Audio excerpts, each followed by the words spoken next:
Hey guys, welcome to the third episode of Agilitas podcast. I'm your host, CMO of Agilitas Advisory, Bilal Khan. And today I have with me Paul, who is the COO of Agilitas Advisory. How are you, Paul? Hi, Bilal. I'm doing great. Thanks for having me today. Paul, you got one of the most unique backgrounds in our partnership, part executive, part consultant, part high performance coach. Where did you get all of that from? Yeah, it's been a parallel journey from the very beginning. On one side, I built a career in business, working inside major energy utilities and industrial organizations, and then later in consulting with firms like Deloitte. And I've been lucky throughout my career to be in roles where organizations were going through different types of transition points and had the opportunity to support those transitions. For example, at IBM, I was standing up a new operating model to compete against Dell at the beginning of my career, and then moved into utilities with Scottish Power that was going through full industry deregulation. At TELUS, when I moved over to Canada, they were in the middle of an industry convergence with the cable co companies. And then at Suncor, it was the whole digital transformation industry 4.0 thing.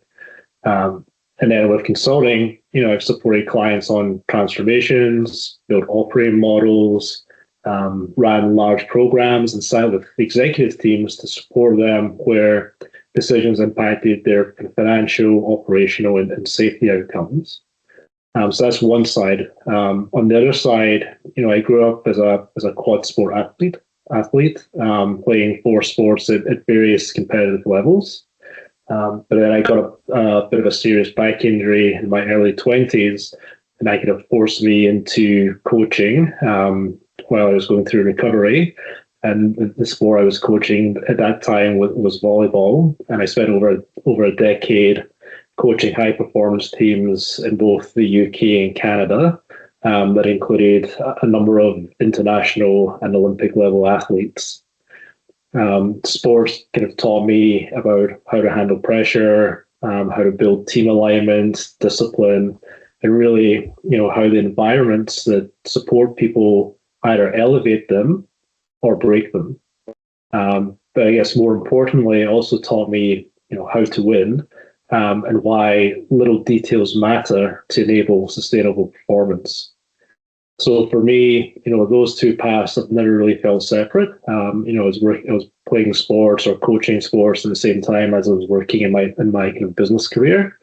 Overall, I would say, sport taught me how performance is built, and then business kind of taught me how organizational systems either enable or block that performance.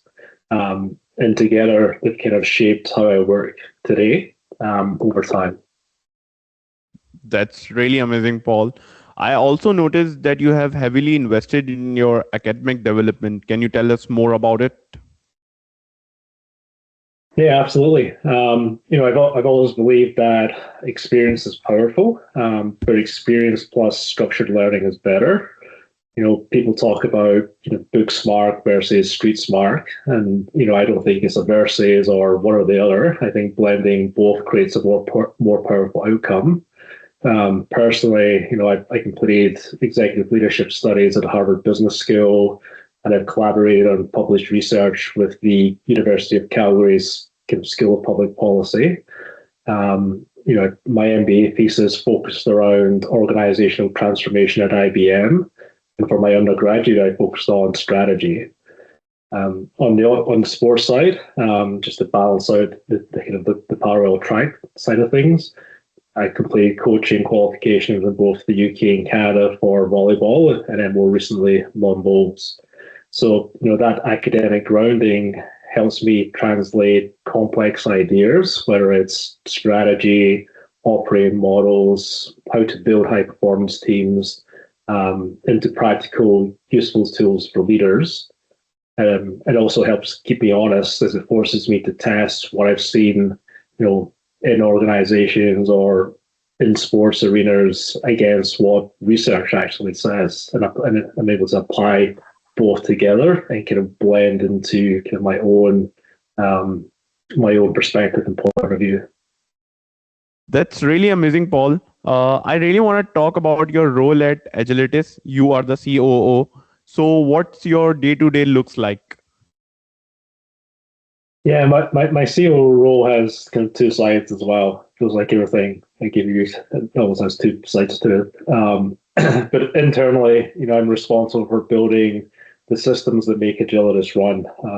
Our operating model, our delivery standards, quality processes, governance, and the way we scale the organization overall.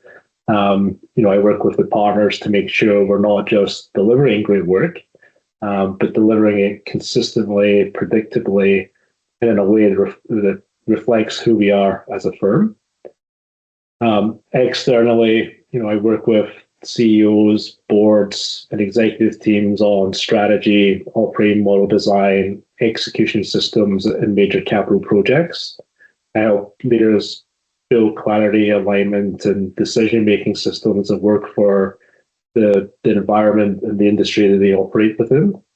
And because I've been in leadership roles myself, I understand the realities the leaders face. So I'm not giving advice, if you like, from the sidelines. I can live through the consequences of good and bad system design. That's really amazing.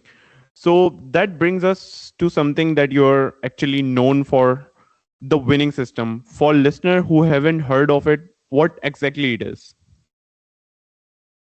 The winning system is really kind of the synthesis of my two careers, so sport and business. And it really started a long time ago. Really, with one question that's always been in the back of my head, which is, you know, what's the secret sauce? Why do organizations or teams with smart people, good strategy, who put in real effort and work really hard, can still underperform?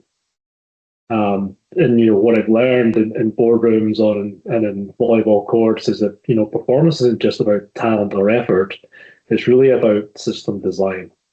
And the winning system is really a set of principles that help leaders build clarity, gain alignment, simplify what they do, and create feedback into their organizations that enable them to perform at a sustainable level, sustainable high kind of performance level. So it's not your traditional consulting framework. It's more a way of seeing how performance is created or most of the time constrained, and how do you unlock that potential within the organization to create that sustainable high performance over time. Really interesting. So, from the discussion that we had so far, you have worked in the industry, you have worked in the consulting, you have coached elite athletes.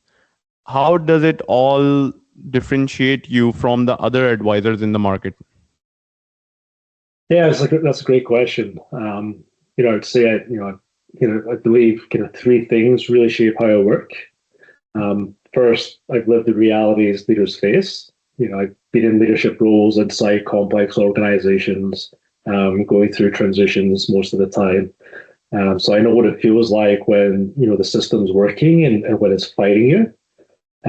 Second, I bring a high performance sports mindset. Sport forces clarity, forces simplicity, forces accountability. At the end of the day, there's no hiding from the scoreboard. So that mindset translates incredibly well into business, I found. And then, thirdly, I focus on system design, not point solutions. I find a lot of consultants, fix symptoms, but I find that I help leaders redesign the system so that the symptoms disappear. So that's what I believe kind of differentiates me. I'm not coming in with just theory. I'm coming in with lived experience, solid academic grounding, and a performance lens shaped by two very different worlds. That's really exceptional, Paul. That's really nice to know all about this. So, Paul, before we wrap up, I just want to ask you, is there any key messages or key takeaways that you want to give to the future leaders who are listening to this podcast? One thing to take away is that sustainable performance isn't about working harder. It's really about designing the environment where great performance becomes the default. When you get the right system that has clarity, alignment, simplicity, and feedback, people don't need to be heroic. They can just perform, and it's easy. And that's kind of the work that I love doing with clients. And I've kind of tagged bit of a catchphrase around the winning system, which is design the system, win the game. And I truly believe that's the case. If we can create an environment where the people in your organization can really thrive, then it's truly about designing the system and winning the game. That's amazing. So thank you, Paul, for coming and for giving us your time. Thank you for sharing your story, your perspective. I know our listeners will take a lot from this. So thanks again for coming to our podcast. Thanks, Bilal. Really enjoyed it. Take care. Bye. Thanks. Bye.